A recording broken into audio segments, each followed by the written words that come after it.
monsieur le député. Monsieur Krabal, vous avez la parole.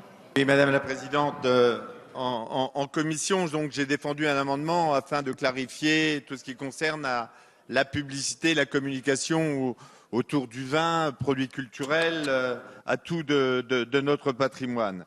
Et donc, bien évidemment, on nous a dit que c'était remettre en cause la loi Evin. Et n'étant pas élu en 1990, je suis allé voir un petit peu comment s'étaient engagés les débats autour de la loi Evin.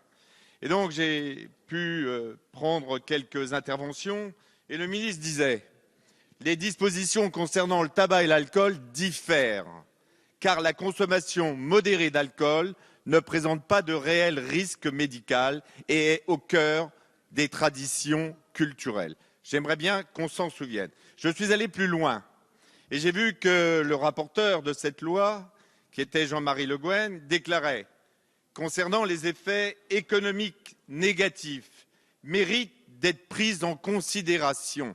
Et donc, en 1990, nous n'avions pas un niveau de chômage au niveau où il est, il y avait même de la croissance. Donc la préoccupation économique existait, même dans le cadre de la loi santé. Et le même Jean-Marie Le Guen ajoutait l'excès de la consommation c'est plutôt que la consommation elle-même qui doit être visée.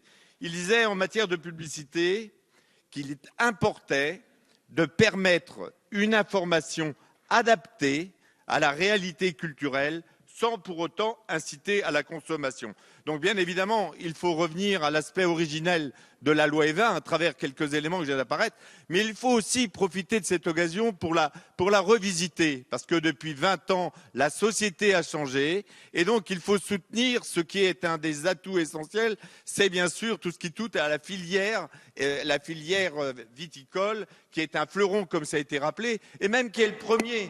On nous dit que c'est le deuxième, mais non, c'est le premier. Parce que l'aéronautique, on fabrique des avions dans toute la communauté européenne, tandis que le vin, c'est vraiment non délocalisable. Donc, Madame la Ministre, il faut maintenir la loi Evin, mais profiter de l'occasion pour la revoir en matière de publicité.